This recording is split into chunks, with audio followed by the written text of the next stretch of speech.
Dear 12th standard students, in this video we are going to learn the introduction part of the exercise 7.6.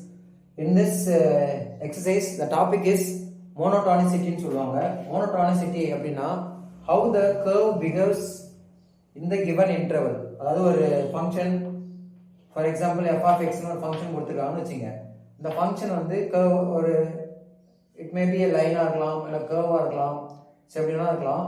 Between the particular interval a, b குள்ளர இந்த curve எப்படி இன்க்ரீசிங்காக இருக்கா இல்லை டிக்ரீசிங்காக இருக்கா அப்படின்றத check பண்ணுறதுக்கு தான் பேர் தான் மோனோடானிசிட்டி. இஃப் இட் இஸ் இன்க்ரீசிங் அப்படின்னாலும் மோனோடானிசிட்டி தான், டிக்ரீசிங்னாலும் மோனோடானிசிட்டி தான். ஸோ ஜென்ரலாக அது மோனோடானிசிட்டி சொல்லுவாங்க. பர்டிகுலராக இந்த இன்டர்வல்குள்ளார f dash of x, அதாவது f of x ஃபங்க்ஷன் கொடுத்துருப்பாங்க, அதை டிஃப்ரென்ஷியேட் பண்ணி அந்த பர்டிகுலர் இன்டர்வல்குள்ளார இது இன்க்ரீசிங்னா பாசிட்டிவாக இருக்கும். So f dash of x should be greater than or equal to 0. Then it is called as increasing. If f dash of x is less than or equal to 0, then it is called as decreasing between this interval a, b.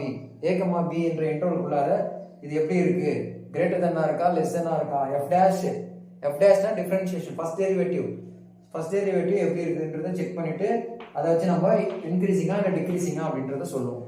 The next topic is absolute extrema. Absolute extrema na absolute maximum, absolute minimum.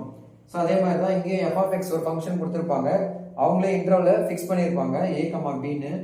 So first you have to find the f dash of x and put f dash of x equal to 0 and get the value of x. So x க்கு some values கிடைக்கும், maybe 1, 2 or 3 different, depends upon the question. கொஸ்டினுக்கு ஏற்ற மாதிரி அதுக்கு உங்களுக்கு x க்கு values கிடைக்கும். அந்த வேல்யூஸ் அவங்க கொடுத்துக்கிற அந்த இன்டர்வல் குள்ளார இருக்குதான்னு பார்க்கணும். இருந்தால் தான் அதை நம்ம எடுத்துக்கணும்.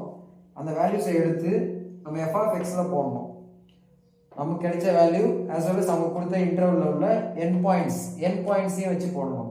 So f of a, f of c1, f of c2, f of b இது எல்லாத்தையுமே கண்டுபிடிக்கணும்.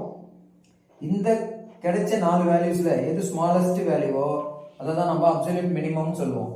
இந்த 4 வேல்யூல எது லார்ஜஸ்ட் வேல்யூவோ அதை தான் நம்ம அப்சல்யூட் மேக்ஸிமம் அப்படின்னு சொல்லுவோம். That's all. So this is the procedure to find the absolute extrema. We will move to the exercise 7.6. That's all. Thank you.